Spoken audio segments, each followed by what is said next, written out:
Hello बच्चों।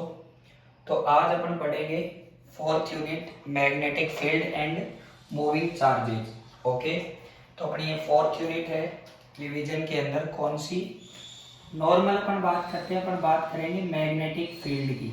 किसकी बात करेंगे?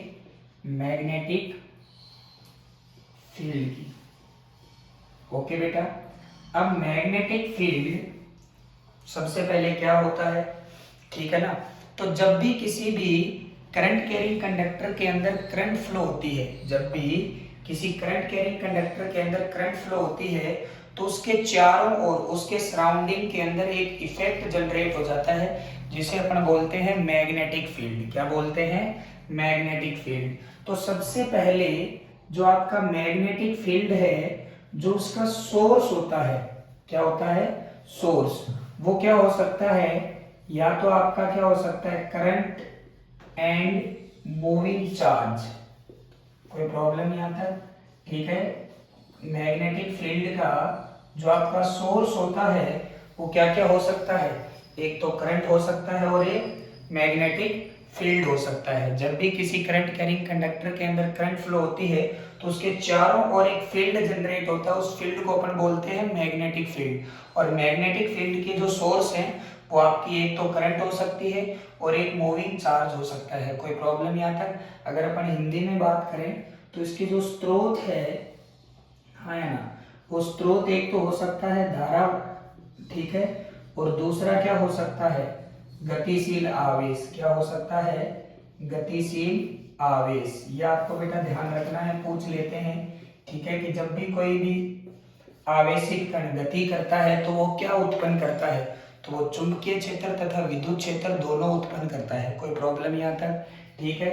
अब इसकी जो यूनिट होती है, ठीक है, मैग्नेटिक फील्ड की, तो जो इसकी एसआई यूनिट है, ठीक है, एक तो होती है आपकी टेस्ला, ठीक है, एक आपकी होती है वेबर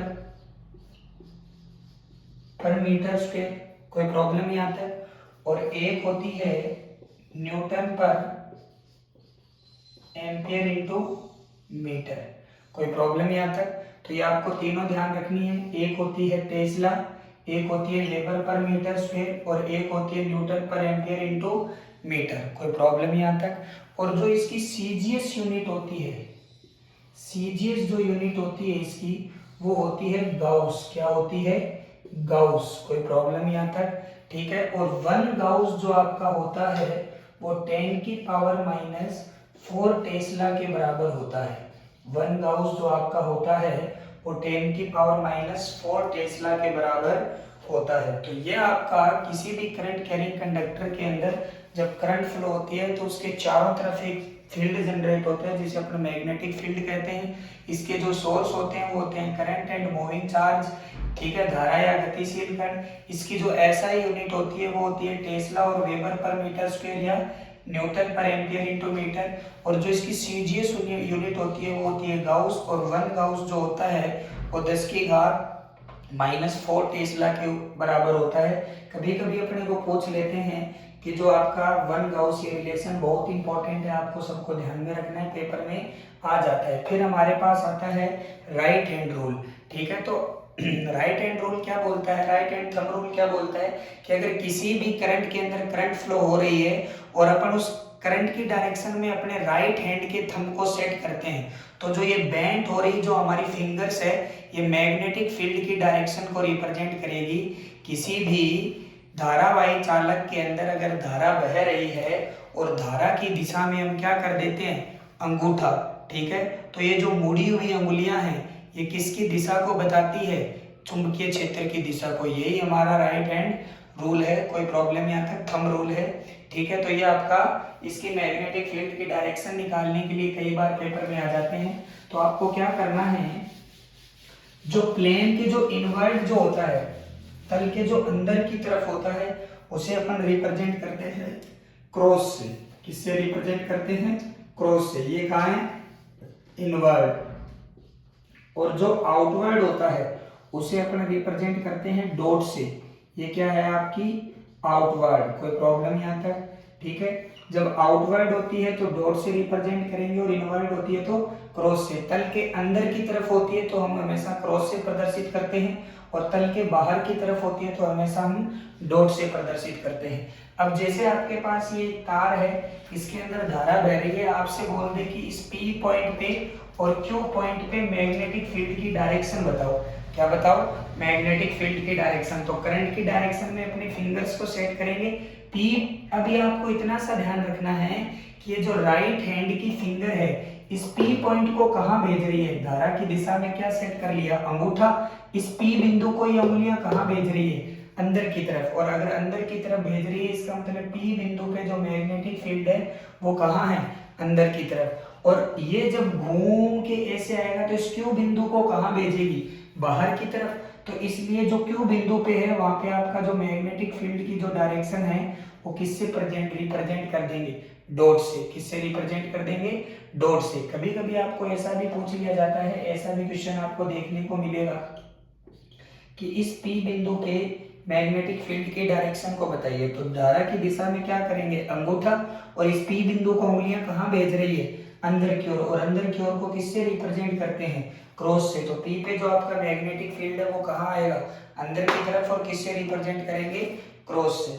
ठीक है बेटा, ये आपको समझ में आ गया होगा। अब इसके बाद में अगर अपन आगे बढ़ते हैं तो किसी भी मैग्नेटिक, अगर आपके पास में कोई मैग्नेटिक फील्ड और इलेक्ट्रिक फील्ड दोनों प्रेजेंट है, ठीक है ना, if magnetic field and electric field both are present, अगर आपका विद्युत क्षेत्र और चुंबकीय क्षेत्र दोनों ही उपस्थित है, तो जो आपका जो लॉरेंज फोर्स होता है वो आपका लॉरेंज फोर्स क्या होता है? QE plus Q V cross B। कोई प्रॉब्लम यहाँ तक? लेकिन अगर आपका केवल मैग्नेटिक फील्ड प्रेजेंट है, if magnetic field present then Lorentz force is FL equals to Q V cross B। कोई प्रॉब्लम यहाँ तक? अगर आपका केवल मैग्नेटिक फील्ड प्रेजेंट है तो आपका जो लॉरेंज बल होगा वो QVB होगा। FL को हम क्या लिख सकते हैं? अगर ये लिखेंगे तो ये क्या बन जाएगा? QVB sine theta. क्या बन जाएगा? QVB sine theta. इसका मतलब यह है कि अगर कोई भी चार्ज Q V वेलोसिटी से B मैग्नेटिक फील्ड में इंटर करता है तो उसके ऊपर कितना फोर्स लगेगा मैग्नेटिक फील्ड की वजह से? QVB sine theta. कितना फोर्स लगेगा? QVB साइन थीटा, जहां पे साइन थीटा किस के बीच का एंगल है? वेलोसिटी और मैग्नेटिक फील्ड के बीच का। कोई प्रॉब्लम यहाँ तक समझ में आ गया होगा? ठीक है। अब ये जो फोर्स है आपका QVB साइन थीटा, इसको हम तीन तरीके से स्पेसिफाई कर सकते हैं। कितने तरीके से? तीन तरीके से। ठीक है। कोई भी जब Q charge B magnetic field के अंदर V वेलोसिटी से इंटर करता है, ठीक है ना, तो हमें आपने क्या लिखा? F equals to QVB sine theta. ठीक है। थीटा किस के बीच का एंगल होता है? Magnetic field and electric field के बीच, sorry magnetic field and velocity के बीच का एंगल। अब इसको अपन तीन तरीके से क्लासिफाई कर सकते हैं। जो हमारा फोर्स, ये तीनों ही तरीके आपके लिए इंपॉर्टेंट है बेटा।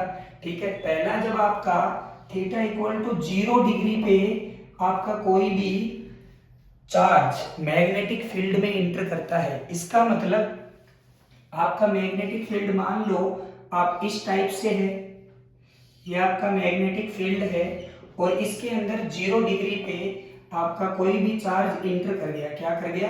कोई भी चार्ज इंटर कर गया। ठीक है। कोई भी Q चार्ज आपका 0 डिग्री पे इंटर कर गया V वेलोसिटी से। ठीक है। अब आप ध्यान से देखिए, वेलोसिटी और मैग्नेटिक फील्ड दोनों एक दूसरे के क्या है? पैरेलल। क्या है? पैरेलल। ठीक है। तो आपका थीटा बराबर 0 पे जब इंटर करेगा तो आपका जो फोर्स है, अगर जैसे यहाँ पे थीटा इक्वल टू 0 रखोगे तो आपका मैग्नेटिक फोर्स है वो कितना आएगा? 0। और अगर मैग्नेटिक फोर्स 0 है तो जैसे ये चार्ज इंटर करा था वैसे ही इसके अंदर चलता रहेगा।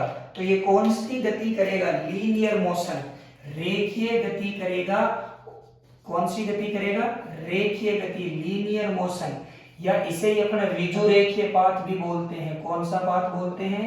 ऋजु रेखीय, या अपन इसको बोल देंगे लीनियर मोशन। ऋजु रेखीय पथ में मोशन करेगा, या हमेशा भी बोल सकते हैं कि कौन सा मोशन है? Linear motion. कौन सा मोशन है? Linear motion. जब भी किसी भी बी मैग्नेटिक फील्ड में आपका क्यू चार्ज जीरो एंगल पे इंटर करता है, या हम बोल सकते हैं कि जब आपका चार आवेश का वेग और चुंबकीय क्षेत्र दोनों एक दूसरे के पैरेलल हो, समांतर हो, वेलोसिटी एंड मैग्नेटिक फील्ड जब एक दूसरे के पैरेलल होते हैं तो आपका फोर्स कितना आ जाएगा? जीरो। ओके, और जो पाथ होगा वो कैसा होगा? या तो लीनियर मोशन बोल दो या ऋजु रेखीय। ठीक है। अब दूसरा case, theta equal to 90 degree पे जब आपका कोई भी चार्ज किसी भी मैग्नेटिक फील्ड में इंटर करेगा तो आपका जो फोर्स है वो मैक्सिमम लगेगा, और कितना लगेगा? QVB। कैसा लगेगा? QVB। और जैसे ही QVB फोर्स लगेगा तो ये जो मोशन करेगा ये सर्कुलर मोशन करेगा। कैसा मोशन करेगा? Circular motion. हिंदी में क्या बोल देंगे? वर्तीय गति। कैसी गति करेगा? वर्तीय गति करेगा। कैसी गति करेगा? वर्तीय पथ पर ट्रेवल करेगा। और अगर वर्तीय पथ पे गति करेगा तो इसके लिए हमारे पास चार चीजें डिफाइन रहती है। एक तो क्या? त्रिज्या। तो त्रिज्या का फॉर्मूला होता है R बराबर mv/qb। ठीक है, एक तो इसकी रेडियस होगी। ठीक है, एक इसका क्या होगा? Time period. टाइम पीरियड क्या होगा? T equals to 2πm upon में qb। क्या होगा? T equals to 2πm upon में qb। एक इसकी क्या होगी? फ्रीक्वेंसी, और फ्रीक्वेंसी क्या हो जाएगा? qb upon 2πm। क्या हो जाएगी?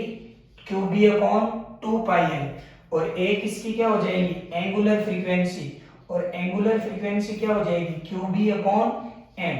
कोई प्रॉब्लम यहां तक? तो जब भी थीटा इक्वल टू 90 डिग्री के अंदर आपका कोई भी कण इंटर करता है किसमें? मैग्नेटिक फील्ड में, तो यहां से अपन चार चीजें डिफाइन करेंगे। एक तो उसकी क्या डिफाइन करेंगे? रेडियस। तो रेडियस कितनी होती है? R equals to mv/qb। एक क्या होता है? Time period 2πm upon qb। एक क्या होती है? फ्रीक्वेंसी, और फ्रीक्वेंसी कितनी होगी? qb upon 2πm। और एक क्या हो जाएगी? एंगुलर फ्रीक्वेंसी, और एंगुलर फ्रीक्वेंसी क्या हो जाएगी? qb upon m। कोई प्रॉब्लम यहां तक? अगर आपका पार्टिकल थीटा है जो 0 डिग्री और 90 डिग्री के बीच में है, ठीक है ना, तो वो हमेशा कुंडलिनी पथ पर चलेगा, हेलिकल पाथ। कैसा पाथ होगा? कुंडलिनी पथ। कैसे पाथ पर मोशन करेगा? कुंडलिनी पथ, हेलिकल। चूड़ियां बनेगी। क्या बनेगी? चूड़ियां। हेलिकल पाथ पे चलेगा। ओके, तो उसके अंदर जो अगर हेलिकल पाथ पे चलेगा तो हेलिकल पाथ कैसा होता है बेटा? ऐसा। कोई दिक्कत यहां तक? सर्कुलर पाथ आपका हो जाएगा ऐसा, और लीनियर आपका ऐसा। कोई प्रॉब्लम? अब हेलिकल पाथ में चलेगा तो इसकी जो आपके रेडियस होती है हेलिक्स की, वो होती है R equals to mv upon qb। इसको किससे मल्टीप्लाई कर देंगे? साइन थीटा से। जो आपका टाइम पीरियड है वो तो वही रहेगा, टाइम पीरियड नहीं बदलता है, 2πm अपॉन qb। अगर टाइम पीरियड नहीं बदलेगा तो आपकी फ्रीक्वेंसी भी नहीं बदलेगी, और फ्रीक्वेंसी क्या रहेगी? qb upon 2πm। और अगर फ्रीक्वेंसी नहीं बदलेगी तो आपकी एंगुलर फ्रीक्वेंसी भी क्या रहेगी? q/m upon m। कोई प्रॉब्लम यहां तक? समझ में आ गया? ठीक है, ओके बेटा, कोई दिक्कत? और दो जो आपके कंटिन्यू जो हेलिक्स होती है उनकी जो बीच की दूरी होती है उसे अपन बोलते हैं पिच। क्या बोलते हैं? पिच। ओके बेटा, तो इस टाइप से हमारे पास कोई भी फोर्स है, ठीक है, कोई भी आपके पास कोई भी चार्ज है जो आपका मैग्नेटिक फील्ड में एंटर करता है, तो इसमें तीन केस हो सकते हैं। थीटा इक्वल टू 0 डिग्री पे, थीटा इक्वल टू 90 डिग्री पे, और थीटा किस किस के बीच में हो? 0 और 90 में। जब थीटा इक्वल टू 0 डिग्री पे इंटर करेगा तो लीनियर मोशन, जब आपका 90 पे इंटर करेगा तो सर्कुलर मोशन, और जब आपका किस पे इंटर करेगा? थीटा 0 और 90 के बीच में, तब आपका कैसा मोशन होगा? हेलिकल। ओके, फटाफट उतारिए बेटा।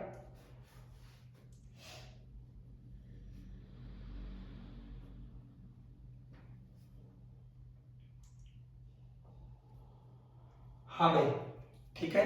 इसके आगे चलते हैं। तो ये आपके 3 चीजें हो जाएगी।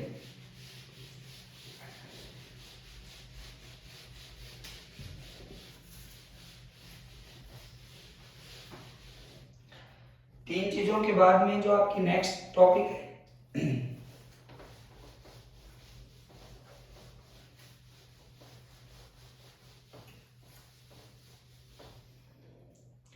साइक्लोट्रॉन। क्या है? साइक्लोट्रॉन।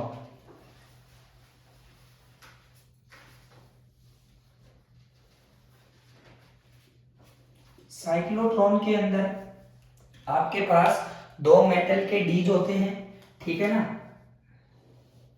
इनकी जो शेप होती है वो डी के जैसी होती है। ओके, ये एक अल्टरनेटिंग वोल्टेज सोर्स से दोनों कनेक्ट रहते हैं। अल्टरनेटिंग वोल्टेज सोर्स की एक प्रॉपर्टी है कि ये अपना हाफ टाइम के बाद अपनी पोलरिटी को क्या कर लेता है? चेंज कर लेता है। साइक्लोट्रॉन के यूज क्या हैं? ये पॉजिटिव हैवी पार्टिकल को हाई वेलोसिटी देने के लिए काम में आता है। ये आपका कब है? 8 t पे, और ये कब है आपका? 8 t प्लस t/2 पे। साइक्लोट्रॉन का यूज है पॉजिटिव हैवी पार्टिकल्स को हाई वेलोसिटी देने के लिए किया जाता है, ठीक है। भारी धनावेशित कणों को आपका उच्च वेग प्रदान करने के लिए साइक्लोट्रॉन का उपयोग किया जाता है, ठीक है। साइक्लोट्रॉन का उपयोग हल्के पार्टिकलों के लिए नहीं किया जाता, क्योंकि हल्के पार्टिकलों के जो आपके मास है वो बहुत कम होता है, तो उनकी वेलोसिटी बहुत अधिक बढ़ा देगा साइक्लोट्रॉन, जिससे वो आपको दिखाई नहीं देंगे। इसीलिए आप पढ़ते हो कि साइक्लोट्रॉन का उपयोग केवल भारी कणों के लिए किया जाता है और इलेक्ट्रॉन के लिए बीटाट्रॉन का उपयोग किया जाता है, ठीक है बेटा। अब साइक्लोट्रॉन के अंदर हम ये दो आपकी डीज है, अब ये दोनों ही मेटल की डीज है, तो इनके अंदर इलेक्ट्रिक फील्ड जीरो होगा। क्या होगा? इलेक्ट्रिक फील्ड जीरो होगा, बट मैग्नेटिक फील्ड जीरो नहीं होगा, बट मैग्नेटिक फील्ड जीरो नहीं होगा। और इनके बीच में electric field not equal to zero होता है।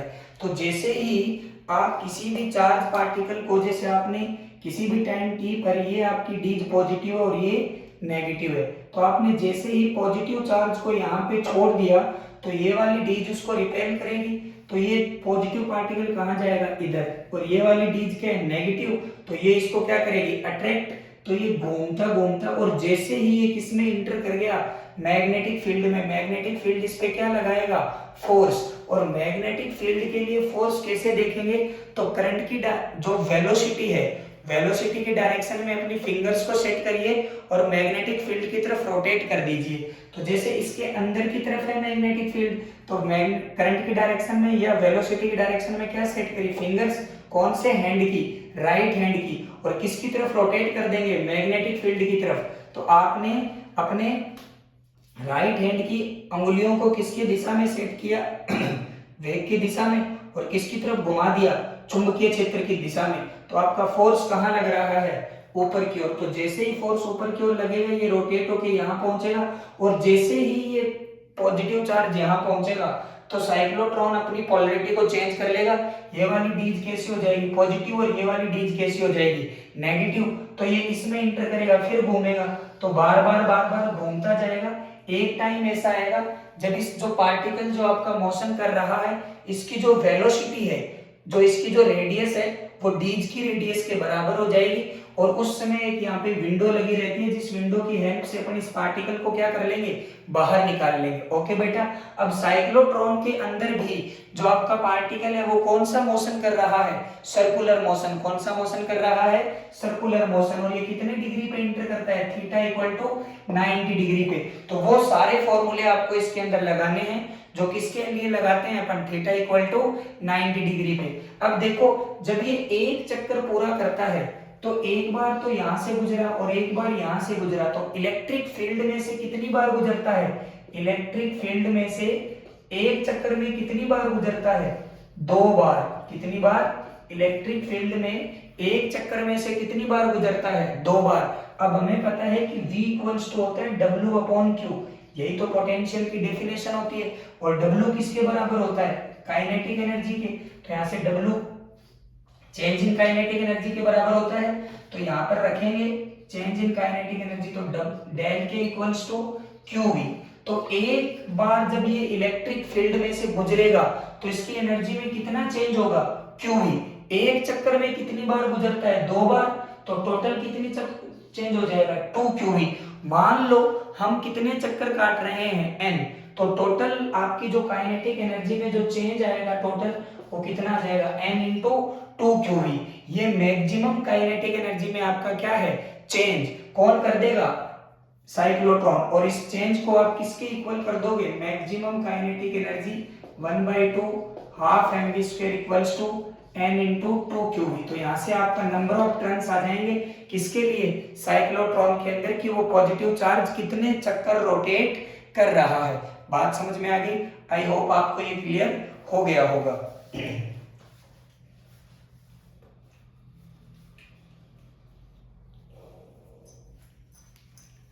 फटाफट उतार लीजिए बेटा। तो ये आपका साइक्लोट्रॉन है, जो क्या काम आता है आपको इससे पता चल गया। ठीक है,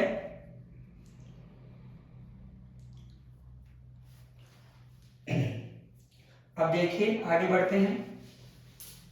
कोई भी अगर आपका करंट कैरिंग कंडक्टर किसमें रखा हुआ है? मैग्नेटिक फील्ड में, तो उसके ऊपर कितना फोर्स लगेगा? Bill sine theta. ध्यान रखना है, आपका कोई भी करंट कैरिंग कंडक्टर किसमें रखा हुआ है? मैग्नेटिक फील्ड में, तो उस पर कितना फोर्स लगेगा? Bill sine theta. अब दो फोर्स होते हैं, एक तो होता है बिल साइन थीटा और एक होता है QVB साइन थीटा। सर हमें कंफ्यूजन ये रहता है कि कौन सा कब लगाना है। तो जब आपको बेटा करंट दे रखी हो, क्या दे रखी हो? करंट, तो आपको लगाना है F इक्वल्स टू बिल साइन थीटा। और जब हमें चार्ज दे रखा हो तब हमें लगाना है F equal to QVB sine theta. Okay बेटा, जब हमें क्या दे रखा हो? चार्ज। ठीक है, अब दूसरी बात हमें ये भी ध्यान रखनी है। अब देखो इन दोनों से ही हमें क्या निकालनी है? फोर्स की डायरेक्शन। कभी कभी आपको दोनों से फोर्स की डायरेक्शन निकालनी पड़ जाती है। ठीक है, तो आपको क्या करना है? करंट या वेलोसिटी की डायरेक्शन में, आई और वेलोसिटी की डायरेक्शन में अपने को फिंगर सेट करनी है। क्या सेट करनी है? फिंगर्स। और मैग्नेटिक फील्ड की तरफ उसको क्या कर देनी है? रोटेट कर देनी है। ठीक है, और जो F होगा वो किस कौन रिप्रेजेंट करेगा उसको? थंब। याद रखना है, ये बहुत इंपॉर्टेंट है। समझ में आ गया? आप करंट और वेलोसिटी की डायरेक्शन में क्या सेट करोगे? अपनी फिंगर्स को किसकी तरफ रोटेट कर दोगे? मैग्नेटिक फील्ड की तरफ। जो आपका थंब होगा वो किसकी डायरेक्शन को रिप्रेजेंट करेगा? फोर्स की डायरेक्शन को। ये कब लगाना है? जब हमें क्या दिया हुआ हो? करंट। और ये कब लगाना है? जब हमें क्या दिया हुआ हो? चार्ज। ओके बेटा, अब इसमें भी आपके दो केस बन जाएंगे, वही 3 केस अगर इसमें भी बनाना चाहो कि थीटा क्या हो? 0 डिग्री, तो आपका फोर्स कितना लगेगा? 0। इसका मतलब आपके जो करंट कैरिंग कंडक्टर है उसकी लेंथ किसके पैरेलल है? मैग्नेटिक फील्ड के। अगर आपका थीटा 90 है, इसका मतलब आपका करंट कैरिंग कंडक्टर की जो लेंथ है वो मैग्नेटिक फील्ड के परपेंडिकुलर है। और थीटा इक्वल टू 180 का मतलब आपके जो मैग्नेटिक फील्ड की जो डायरेक्शन है वो आपकी लेंथ के एंटी पैरेलल है। इसमें 3 केस बन जाएंगे, मेनली 2 ही केस बन, ध्यान रखो। थीटा इक्वल टू 0 डिग्री, इसका मतलब L किसके पैरेलल है? B के। थीटा इक्वल टू 90 डिग्री, इसका मतलब L किसके परपेंडिकुलर है? B के। और थीटा इक्वल टू 180 डिग्री, इसका मतलब L जो है वो एंटी पैरेलल है किसके? B के। ओके बेटा, तो ये आपके 3 केस बन जाएंगे जो आपको ध्यान में रखने हैं। ठीक है,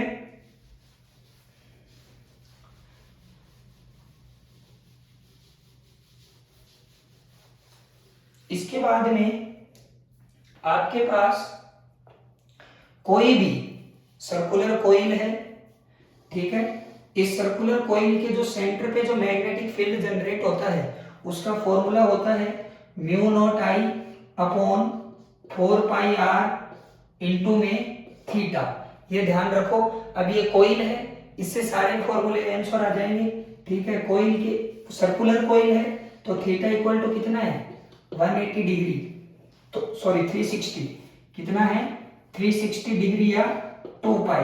तो जब ये वैल्यू इसमें आप रखोगे तो b की वैल्यू कितनी आ जाएगी म्यू नॉट आई अपॉन 2r। तो किसी भी सर्कुलर कोईल के सेंटर पे जो आपका मैग्नेटिक फील्ड होता है वो होता है म्यू नॉट आई अपॉन 2r। किसी भी सर्कुलर कोईल के सेंटर पे जो मैग्नेटिक फील्ड होता है वो होता है म्यू नॉट आई अपॉन 2r। कोई प्रॉब्लम यहाँ पे? अगर आपके पास नंबर ऑफ टर्न्स n है तो इसको किससे मल्टीप्लाई कर देंगे n से। अब कभी कभी आपको बोल देता है कि इतनी कोईल है केवल, ठीक है, तो थीटा की जगह क्या रख देना 180। जब आपको बोल दे कि केवल इसका 1/4 हिस्सा है तो थीटा की जगह क्या रख देना 90। तो ये सारे आंसर आपके आ जाएंगे। ओके बेटा, ठीक है। अब यही किसी भी, ये तो सर्कुलर कोईल के सेंटर पे मैग्नेटिक फील्ड है। अगर सर्कुलर कोईल के एक्सिस पे आपको कोई भी पॉइंट दे, अगर सर्कुलर कोईल के एक्सिस पे आपको कोई भी पॉइंट दे, ये सर्कुलर कोईल है और इसके एक्सिस पे आपको कोई भी पॉइंट दे और जिस पे आपको क्या निकालना हो मैग्नेटिक फील्ड और सेंटर से कितनी दूर हो x डिस्टेंस पे, तो इसका फॉर्मूला आपको ध्यान रखना है b equals to mu naught I R square upon 2 X square plus R square की पावर 3/2।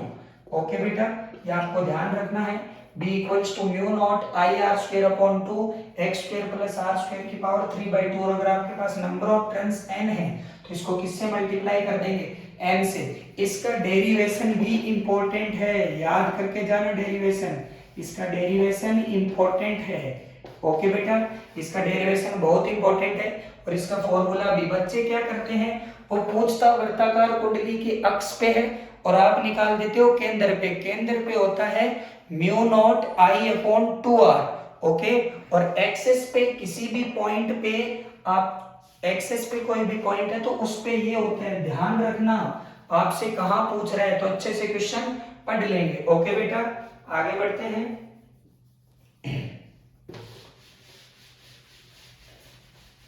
तो ये भी आपको ध्यान में रखना है। इसके बाद में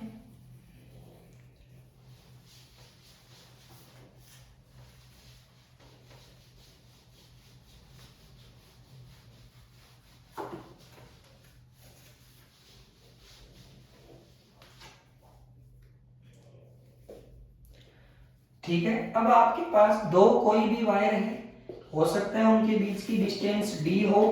ठीक है, करंट इनमें जा रही है I1 I2 और यही दो वायर है, इसमें करंट I1 इसमें करंट I2 और इन दोनों के बीच की डिस्टेंस भी कितनी है d। इसका डेरिवेशन इंपॉर्टेंट है, याद करके जाएंगे भाई। जब दो तारों के अंदर सेम डायरेक्शन में करंट फ्लो होती है तो ये दोनों तार एक दूसरे को अट्रैक्ट करते हैं। क्या करते हैं? अट्रैक्ट, याद रखना। और जब दो तारों में अपोजिट डायरेक्शन में करंट जाती है तो ये एक दूसरे को रिपेल करते हैं। क्या करते हैं? रिपेल। कोई प्रॉब्लम नहीं आता। और इनकी यूनिट डिस्टेंस पे लगने वाला जो फोर्स होता है F1 अपॉन L या F2 upon L equals to ये क्या होता है mu not I1 I2 upon 2 pi d। कितना होता है 2 पाई d, mu naught I1 I2 upon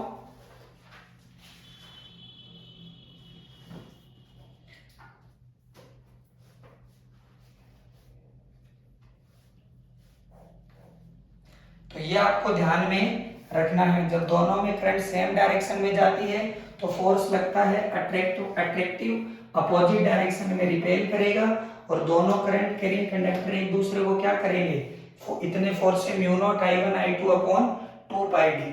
okay बेटा, ये आपको ध्यान में रखना है। अगला पॉइंट,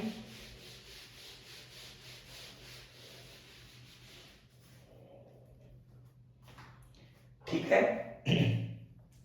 इसके बाद में आपका किसी भी कोई भी मैग्नेटिक फील्ड के अंदर आपका जो टॉर्क है वो लगता है tau equals to M B sine theta. क्या लगता है? Tau equals to M B sine theta. ये आपको ध्यान रखना है। ठीक है, कितना टॉर्क लगता है? Tau equals to M B sine theta. अब हमारे पास रहता है, एक तो हमारे पास क्या है, परिनालिका है, परिनालिका का डेरिवेशन इंपॉर्टेंट है, एक हमारे पास सोलेनॉइड है, ठीक है ना, एक तो हमारे पास सोलेनॉइड है और एक हमारे पास टोरॉइड है, परिनालिका है और एक हमारे पास क्या है, टोरॉइड, ठीक है। तो कोई भी पाइप है आपके पास में, इसके ऊपर आपने वायर लपेट दी अच्छे से, तो ये क्या बन गई आपकी सोलेनॉइड, ठीक है ना। सोलेनॉइड के अंदर जो मैग्नेटिक फील्ड है वो होता है mu naught N I upon में एल। कोई प्रॉब्लम, अगर हम स्मॉल एन बराबर लिख दें कैपिटल एन अपॉन एल, तो बी का फॉर्मूला हो जाता है mu naught small N into में आई। बहुत इंपॉर्टेंट है इसका डेरिवेशन भी। और टोरॉइड में क्या होता है, जब हम दो परिनालिका के दोनों एंड सिरों को पकड़ के आपस में जोड़ देते हैं तो किसका फॉर्मेशन हो जाता है, टोरॉइड का। और जो टोरॉइड है उसके लिए कुछ भी नहीं है, पहले तो सीधी लाइन थी, तो ये इसकी लेंथ एल थी। अब ये एल से आपने क्या बना दिया, एक सर्किल, तो सर्किल की जो ये एल है वो किस में बदल गई, सरकमफेरेंस में, तो 2 पाई आर। तो आपका जो फॉर्मूला हो जाएगा वो हो जाएगा mu naught N I upon 2 pi R, और स्मॉल एन बराबर क्या होता है, एन अपॉन 2 पाई आर। तो यहाँ से बी इक्वल्स टू क्या बन जाएगा, mu naught N I. I hope आपको ये समझ में आ गया होगा। ओके बेटा, तो ये आपकी क्या है, परिनालिका, और ये किसके लिए है, टोरॉइड। जब परिनालिका के दोनों एंड सिरों को पकड़ के आपस में मिला देते हैं तो किसका फॉर्मेशन हो जाता है, टोरॉइड का। ओके डन, आगे बढ़ते हैं। इसके बाद में हम बात करते हैं एमीटर और वोल्ट मीटर की। तो देखो बेटा, वोल्ट मीटर एक वोल्टेज मापने की युक्ति है। वोल्ट मीटर हमेशा समांतर क्रम में लगाया जाता है। एक आदर्श वोल्ट मीटर का आंतरिक प्रतिरोध अनंत होता है। वोल्ट मीटर एक वोल्टेज मापने की युक्ति है, विभवांतर मापता है। वोल्ट मीटर हमेशा दो बिंदुओं के बीच में विभवांतर मापने की युक्ति है। वोल्ट मीटर हमेशा समांतर क्रम में लगाया जाता है। एक आदर्श वोल्ट मीटर का आंतरिक प्रतिरोध अनंत होता है। एमीटर एक करंट मापने की डिवाइस है। एमीटर हमेशा श्रेणी क्रम में लगाया जाता है। एक आदर्श एमीटर का आंतरिक प्रतिरोध शून्य होता है। ओके, ये चीजें आपको ध्यान में रखनी है। अब हमारा काम आता है एक शंट। तो कोई भी आपके पास एक डिवाइस है, उस डिवाइस को, ठीक है, जैसे आपके पास गैल्वेनोमीटर है, विभव मापी, उसको बर्न होने से बचाने के लिए, ठीक है, गैल्वेनोमीटर को बर्न होने से बचाने के लिए उसके पैरेलल में एक स्मॉल रेजिस्टेंस ऐड कर देते हैं, जिसे क्या बोलते हैं, शंट। ठीक है, अब हमें क्या बनाना है, एक तो एमीटर क्या बनाना है, एक तो हमें एमीटर बनाना है और एक हमें वोल्ट मीटर बनाना है। ये दो बहुत ही इंपॉर्टेंट है। वोल्ट मीटर, इसमें शंट जो होता है वो समांतर क्रम में लगता है। कहां लगता है, समांतर। और इसमें जो शंट होता है वो हमेशा श्रेणी क्रम में लगता है। ठीक है, तो ये आपका, और इसके पैरेलल में क्या लग जाएगा, शंट। कोई प्रॉब्लम यहां तक, ठीक है। और ये आपका गैल्वेनोमीटर, और इसके सीरीज में कौन लग जाएगा, शंट। यहां पे इसकी वैल्यू लो होती है, यहां पे इसकी वैल्यू हाई होती है। बात समझ में आ गई।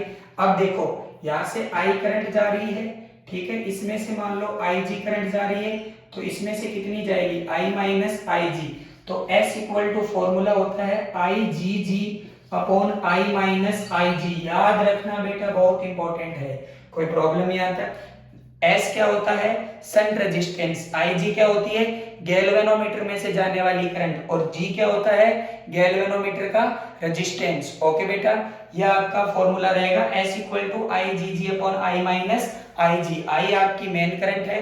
इसी टाइप से अगर इसके लिए बात करोगे तो यहां से जैसे करंट आ रही है आई, तो V equal to I G plus S. तो यहां से आपका क्या बन जाएगा, V upon I equal to G plus S. तो S इक्वल टू क्या बन गया आपके पास में, V अपॉन आई माइनस में G। ठीक है, तो ये क्या हो गया, जब हम एमीटर का में कन्वर्ट करते हैं गैल्वेनोमीटर को, तो शंट हमेशा कहाँ लगता है, पैरेलल में, ठीक है। और इसकी वैल्यू क्या होती है, लो। और जब हम इसको किस में कन्वर्ट करेंगे, वोल्टमीटर में, तो कहाँ लगता है, सीरीज में। वैल्यू कैसे लेते हैं, हाई। ओके बेटा, तो ये आपका एक सारा जो चैप्टर है वो मैंने आपको बताया। आपको सारी चीजें ध्यान में रखनी है, और कोई चीज रह गई है तो और कुछ दूसरे चैप्टर में मैं उसको इंक्लूड कर लूंगा। Okay, thank you.